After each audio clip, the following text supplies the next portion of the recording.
Have you guys heard about the play The Glass Menagerie by the playwright Tennessee Williams? Well, our group will discuss it for you, so you listen carefully and enjoy. Before discussing the play, let us first know the playwright of The Glass Menagerie. On March 26, 1911, Thomas Lanier Williams III was born in Columbus, Mississippi. Thomas Lanier William III, or Tennessee Williams, was a leading playwright of his age. That was during the post-World War II. He had won prestigious awards such as Pulitzer Prize and New York's Drama Critics Awards. His works seem to be preoccupied with extremes of human brutality and sexual behavior, madness, rape, incest, nymphomania, violence, and deaths. He died on February 25, 1983 at the age of 71. The Glass Menagerie was published in 1944 by Tennessee Williams. It is a memory play and its action is drawn from the memories of the narrator. Tom Wingfield tells the story from his present, the 1940s, about his life in the 1930s. The play revolves around the escapist Tom, who is responsible to look after his crippled sister and nagging mother. The play is set against the background of depression, where the characters struggle with the past, the future, and with each other. The Glass Menagerie by Tennessee Williams. The Glass Menagerie is an American classic that tells a tragic family tale of the love, bitterness, and abandonment. But beyond its delicate glass, unicorn, and heartbreaking drama, this Tennessee Williams play proved to be a defining moment for the author and for the theater history. Good day, everybody. I am Christopher Mayan, and in this part, I'm going to present the characters and the setting of the story The Glass Menagerie by Tennessee Williams. So first, let us go through the characters. First entry is Amanda Wingfield. Amanda Wingfield is Laura and Tom's mother. She is a proud, vivacious woman who clings fervently to memories of a vanished Oriental past, simultaneously admirable, charming, pitiable, and laughable. Amanda Wingfield is a very positive woman. She's also a loving and caring mother to Laura. So she's also responsible for Laura being sent to business college in a purpose of looking for a suitable husband for Laura, because she believes that marriage is the only solution for Laura's situation, because Laura is a crippled woman. Although sending Laura to business college is a fail, but Amanda's still hopeful that there will be gentle colors for Laura, and she keeps on searching for suitors for Laura. So next character is Laura Wingfield is Amanda's daughter and Tom's older sister. Laura has a bad leg on which she has to wear a brace and walk with a limp. 23 years old and painfully shy, she has largely withdrawn herself from the outside world and devotes her time to old records and her collection of glass figurines. So Laura Wingfield has some sort of like a physical disability where her legs are not equal in length, and that obliges her to wear braces. And whenever she walks, she keeps on limping. And maybe that is the reason why she withdraw herself from socialization, like she restrain herself from talking to other people, and now she chooses to engage herself alone collecting animal figurines or like animal glass menageries. Tom Wingfield, so he is Amanda's son and Laura's younger brother. He is an aspiring poet. He works at a shoe warehouse to support the family. He is frustrated by the numbing routine of his job and escapes from it through movies, literature, and alcohol. And also, he left his family behind just to pursue his ambition. Tom Wingfield is a drunkard person, because whenever he has problems, he throws his thoughts to alcoholism. And also, he's a selfish person, because although he is a breadwinner, because he supports his family, still he chooses to leave them behind and follow his ambitions for personal gain without thinking about his family. So next character is Jim O'Connor, an old acquaintance of Tom, Laura's ultimate crush, and also popular athlete in high school. A shipping clerk at a shoe warehouse in which Tom works, he is unwaveringly devoted to goals of professional achievement and ideals of personal success. So Jim O'Connor is a colleague of Tom. And also, he is the ultimate crush of Laura back in high school. So, the night that Jim visited the Wingfields, so they got so close together, and Laura fell for him, and without knowing that Jim O'Connor is already engaged, and that breaks Laura a lot. Next character is Mr. Wingfield.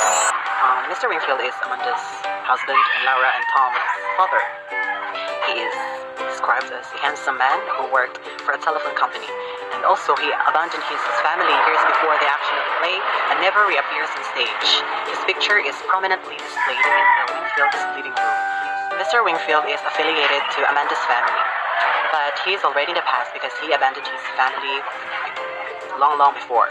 And actually, he does not appear in any scene in the play, and he can only be seen in the living room, his picture hanging on the wall in the Wingfield's apartment. So, now that's all the characters. Now let's proceed to the settings. So in the play, in the story, there are only two settings, and this includes first setting is the Wingfield apartment in Street Louis, 1937. So this is where the three Wingfields live, this apartment over here. And also, this is the setting where most of the scenes, most of the events took place. And over here is the fire escape where Tom took his trail to leave his family behind. Okay, next setting is the Continental Shoemaker's warehouse. So this setting is where Tom and James work. So this is the workplace of Tom. Also, this is the workplace where Tom got fired not long after Jim O'Connor visited his family. In scene 1 of the Glass Menagerie, Tom, the one who plays as the narrator, walks toward the fire escape leading to the door of his family's apartment. He gives a short summary of national and international events, the Spanish Civil War, and labor unrest throughout American cities. He lets the audience know that he is the narrator of the play as well as the character Tom, and that the situations depicted are from his memory. Then he introduces the other rules: Amanda, his mother, and Laura, his sister. A fifth absent character, who is Amanda's husband and Tom's and Laura's father, has greatly affected the family situation despite not appearing. His large picture is on the wall, but he himself never actually shows up. Tom describes his father's absence as the result of his being a telephone employee who fell in love with a long distance and abandoned the family. Tom then walks toward the open apartment door as his mother is calling his name. During dinner, Amanda, an outspoken talker, badgers Tom about manners of chewing properly and decorum. Tom gets irritated and leaves the table standing near the living room, smoking.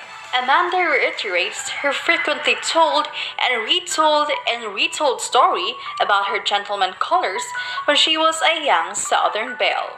When she urges her daughter Laura to get ready for her own gentleman callers, Laura states, "There won't be any because she's not popular like you were in Blue Mountain." Tom groans and Laura tells her brother that Amanda fears Laura will never marry and will end up being an old maid. In scene 1, Tennessee Williams creates a vivid impressions of the three main characters of the Glass Menagerie, but Tom clues reader in other contexts of the time. The Spanish Civil War was a conflict between conservative nationalists leading toward fascism and the socialist republicans, the standing government that attracted worldwide attention. As for their characters and situations, Amanda cannot stop knocking and correcting. Tom, tired of her nitpicking and stories of the past, may be near his breaking point, for his anger and frustrations are palpable. Placid, highly introverted Laura tries to mediate. Amanda chooses to live in the past and act like the Southern belle she was before she married a man who deserted her and her children, seemingly far removed from the contemporary world. The past is the place where she feels safe and comfortable. Laura and Tom have their own illusionary worlds. Laura is her glass menagerie, and Tom's is the movies. In scene 2 of The Glass Menagerie, Amanda tells Laura that she visited Laura's business college and now knows that she has been lying to her.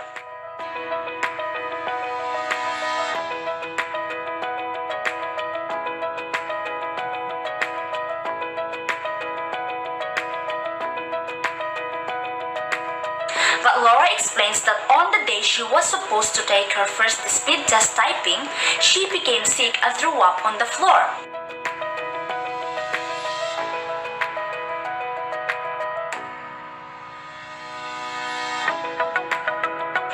Amanda whines to her daughter about her terror of what will happen to the two of them if Laura remains untrained for work, and that the only alternative is marriage.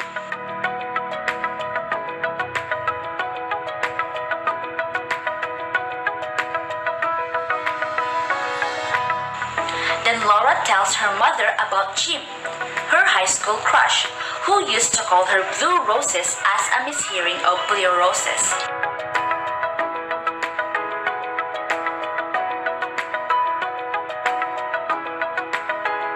Then Laura says marriage will not be possible because she is crippled. But Amanda refuses to allow Laura to use that word and insisted that Laura just needs to cultivate her charm.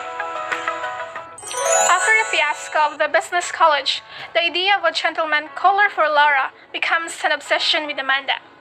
Tom and Amanda quarrel after she has sent back his library books without telling him. This results a fight which ends with Tom leaving. So Tom went home drunk and loses his case at the middle of the night, and he just went home from watching a movie. The next day, Laura went to him and begged him to apologize and make up for their mother. And then, she went outside. Tom speaks and apologized to Amanda. Amanda gave him a few lessons and made him promise not to become a drunkard. Amanda asked him how he feels about his life in their apartment and shared how Laura feels toward him. Amanda started talking about Laura's attitude and future. She also promised to Tom that he can leave the house if Laura got herself a husband. Amanda asked him to find Laura a gentleman caller. The Glass Menagerie Scene 5. Amanda is giving instructions to Tom about his smoking. Tom narrates about Paradise Dance Hall. Amanda and Tom made a wish upon seeing the moon. Tom tells Amanda that he got Laura a gentleman caller and was expected to visit and join them to dinner. Amanda was very excited upon hearing the news and wanted to make preparations for tomorrow. Amanda asked Tom about the name of the gentleman caller and his work and life. Tom, however, is much worried about Laura being different and peculiar woman. Amanda brushes it aside and called Laura and tell her about the guest. In scene 6 of The Glass Menagerie, Tom provides background about Jim O'Connor, the gentleman caller. He explains that in high school, where they were classmates, Jim was a clean-cut star with a memorable voice and plenty of ambition. Captain of this, president of that, lead performer in the school's light opera. He didn't live up to his lofty expectations, though. He currently works only as a clerk in the same warehouse as Tom. Still, he's genial and charismatic in his circle of coworkers. Tom says coworkers treat him more respectfully because Jim does. But Tom is useful to Jim as well, as someone who remembers his glory days in high school. Jim calls Tom Shakespeare because Tom writes poetry when work is slow.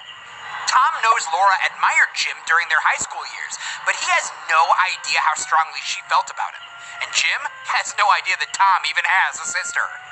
The stage directions explain that Amanda has worked around the clock since Tom told her about the gentleman caller, making final alterations on Laura's dress before she outfits herself and makes a grand entrance in the same now yellowed gown she wore to a ball when she was a debutante some 25 years ago. After reflecting on her memories of those days filled with bows and bouquets of jonquils, she tells her daughter that their guest is Jim O'Connor. This news makes Laura physically ill, as this is the young man she had a crush on in high school, and she's self-conscious about her leg. She refuses to answer the door for Tom and Jim. Amanda mutters, "Why can't you and your brother be normal people?" Laura obeys her mother and opens the door, then rushes to the living room to play music. The two young men read the paper and go to the fire escape to smoke, while Amanda finishes preparing dinner. Jim tells Tom he's taking a public speaking course to help him become an executive in a company and tries to convince Tom to join the class. Tom replies, "I'm tired of the movies and am about to move." He shows Jim his Union of Merchant Seamen card and explains he paid his dues with the money for the electric bill. He doesn't care if the lights are turned off because he'll be gone. Tom says, "Whenever I pick up a shoe at the warehouse, I shudder a little thinking how short life is and what I am doing."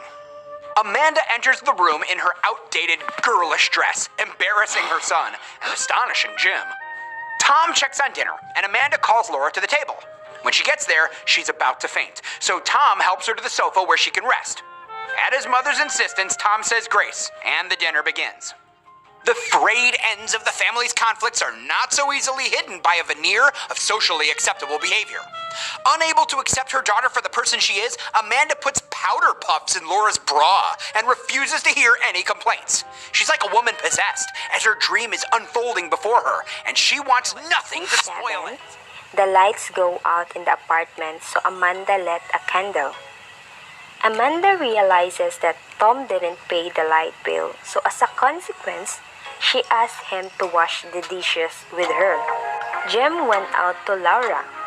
They talked for a short time until Laura asked him if he still sings. Jim suddenly remembered that he met her. Jim tried to cheer up Laura and gave him an advice about being confident. Laura told Jim had her great interest glass collection and she showed a unicorn glass menagerie. Jim asked Laura to dance with him and so they did it. The unicorn fell and broke its horn. Then the two kissed. Jim confesses that he won't be able to give Laura a call, text her, or come again because he's already engaged. Jim accepted the invitation because his fiancée is out of town. Laura handed him her favorite menagerie, the unicorn, as a souvenir. Then he bid goodbye.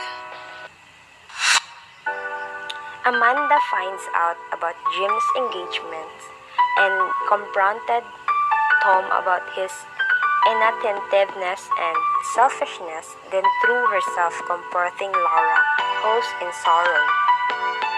From the fire escape their apartment, Tom confessed everything about being fired from his job, not long after Jim's visit. From that day on, Tom left his family behind.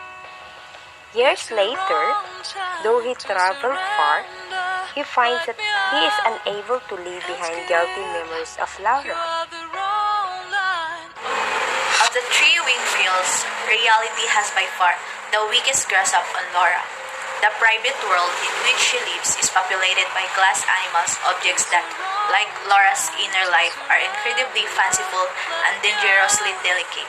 Tom is capable of functioning in the real world, as we see in his holding down a job and talking to strangers. But in the end, he has no more motivation than Laura does to pursue professional success, romantic relationships, or even ordinary friendships, and he prefers to retreat into the fantasies provided by literature and movies and the stupor provided by drunkenness. Amanda's relationship to reality is the most complicated in the play. Unlike her children, she is partial to real-world values and longs for social and financial success. Yet, Her attachment to these values is exactly what prevents her from perceiving numbers truths about her life. Symbolisms of the Glass Menagerie. Laura's Glass Menagerie. Laura's collection of glass animal figurines represents a number of facets of her personality. The menagerie also represents the imaginative world to which Laura devotes herself. A world that is colorful and enticing but based on fragile illusions.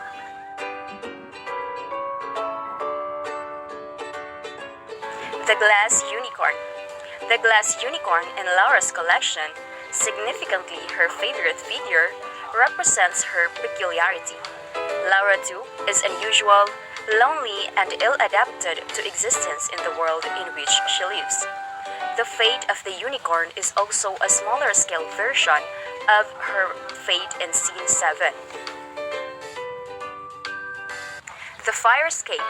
The fire escape, a physical symbol, is used symbolically to represent various aspects of being trapped or as a method of escape. As Williams writes, the huge buildings are always burning with the slow and implacable fires to human desperation. That's all for the Glass Menagerie. Thanks for watching.